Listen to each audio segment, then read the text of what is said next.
And I'm Alex Moorhead. People across Ohio and the country are heading to the polls. It's an off year for elections, but that doesn't mean that this year is not important. Athens Midday reporter Pat Henderson is live in the newsroom with how things are going so far. A frightening scene in Toledo stopped traffic and put rescue workers at high alert. A man was swinging on suspension cables on a high-level bridge over the Maumee River. The man nearly fell several times as he climbed all the way to the top, but rescue workers were able to bring him safely to the road.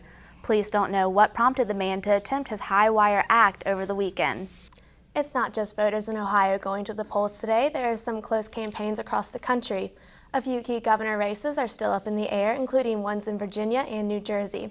In Virginia, the Democratic candidate for governor, Craig Deeds, is losing his battle to Republican candidate Robert McDonnell. However, President Obama is still optimistic Deeds will win. People who enjoy smoking flavored cigarettes are no longer allowed to purchase them. As of midnight this morning, all flavored cigarettes, except menthol, are banned for sale or purchase. The ban is a part of an attempt to stop underage smoking. Supporters of the ban say flavored cigarettes appeal to young people and will help stop the habit before it starts. Ohio University researchers will be working to learn more about why we age. OU has received more than $1.5 million in grant money from the National Institutes of Health to study aging. The grant is one of the largest NIH awards given to Ohio University. It's part of an $8.5 million initiative that includes researchers at universities across the country. The project hopes to understand the effects of growth hormones on longevity. Researchers at OU are already involved in the project by creating the world's longest living mouse. The mouse is 5 years old, 2.5 years older than its litter mates. The House of Representatives debates an extension on jobless benefits. Southeast Ohio voters have the opportunity to vote early for the upcoming November 3rd election. Voting is already up and running at the Athens County Board of Elections. There are several school levies on the general election ballot, other levies providing funding for health department and libraries, and numerous city council seats are up for grabs. The last day to register to vote for this election is October 5th. And if you like texting while driving, you may have to put down your phone when behind the wheel if AAA has its way. In a nationwide attempt to outlaw texting while driving, AAA will hold the first Heads Up Driving Week October 5th through the 11th. 18 states have outlawed texting while driving, and AAA hopes to extend the ban to all 50 states, including Ohio, by 2013. A Shade man has pleaded guilty to killing a woman and setting her body on fire. An Athens County court judge sentenced Stephen Dugan to 13 years in prison for the death of Crystal King as part of a plea deal. Dugan said in court that he accidentally killed King when a drunken argument got out of hand. As part of the deal with prosecutors, Dugan will not be eligible for early release. There has been a string of break-ins around Athens, and police are warning people to lock their doors. 7 robberies, all on different streets, have been reported in the last 2 days. The burglars are breaking in through unlocked doors and stealing everything from laptops to jewelry. Police are investigating. Airline pilots might not be allowed to have laptop computers in the cockpit if lawmakers get their way. The push to get rid of the laptops for pilots is in response to the 2 pilots who overshot the Minneapolis airport by 150 miles. They claim they were distracted working on their laptops. Senator Byron Dorgan is planning to introduce a bill next week that would ban personal computers in the cockpit. Ohio officials say they are not planning on joining California and 13 other states in an effort to set strict automobile emissions and fuel efficiency standards. President Obama countered his predecessor's skepticism about global warming yesterday by directing the EPA to allow states to raise vehicle emission standards. Governor Arnold Schwarzenegger of California praises Obama's decision to consider the changes. Ohio Governor Ted Strickland opposes the idea, as does the auto industry, which says the changes would raise the cost of cars at a time when manufacturers face bankruptcy. Cable and internet giant Time Warner posted a fourth-quarter loss as the value of the company's stock plummeted. The company's cable, publishing, and AOL assets all took a hit. Revenue dropped 3% with a $16 billion loss overall. In a very different financial picture, the same quarter last year posted a $1 billion profit for the company. A Columbus house fire claimed the life of a man this morning. Fire crews found 23-year-old Simon Noray's body outside the second-floor bedroom in a Worthington area townhouse. Noray's mother came home and found it filled with smoke around 7 o'clock this morning.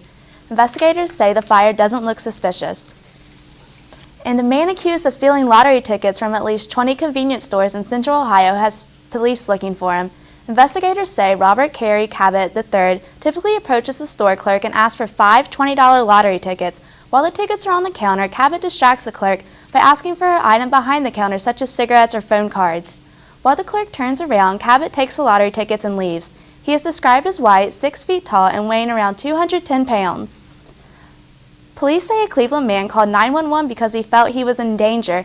Then he asked the dispatcher to hold on while he made a drug deal. Police records show Alejandro Melendez called 911 Saturday night to report that 2 men with guns were watching him. Police later arrested him for cocaine possession. Athens City may be able to fill at least one vacant police officer position because of new funds. The funds come from the American Recovery and Reinvestment Act of 2009, the stimulus package introduced by the Obama administration. The position was mentioned during Monday's City Council meeting on ways to obtain it through a different grant.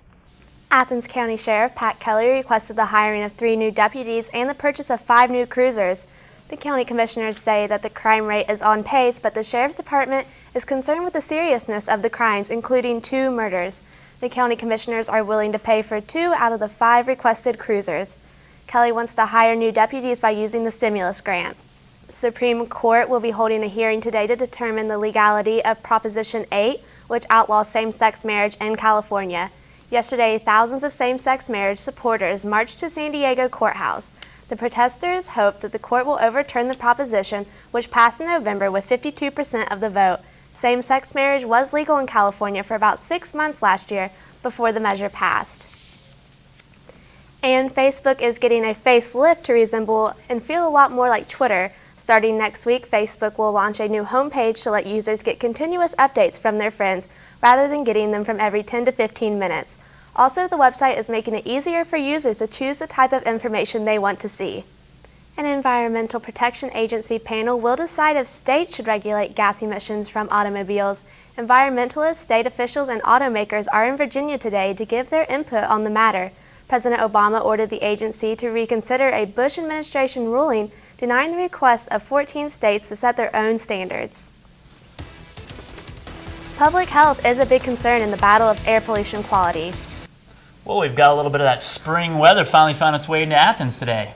Is it here to stay, though? We have Savannah Collins in our Weather Center. The Faculty Senate did not vote on a possible censure of OU President Roderick McDavis. Good afternoon, I'm Alex Moorhead. Increasing cases of swine flu have led one Kentucky high school to have an impromptu fall break.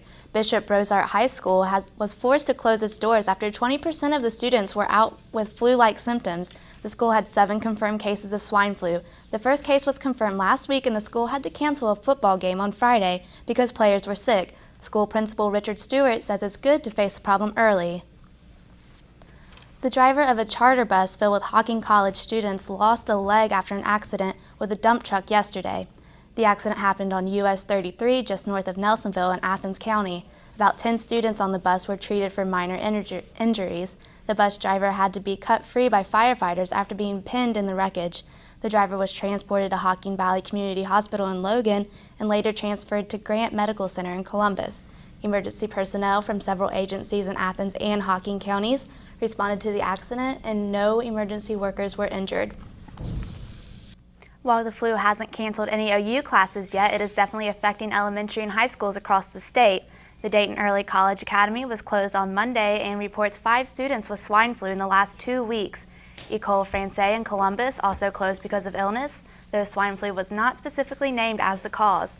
And the Buckeye Valley School District in Delaware County hasn't canceled classes but had 170 students out sick.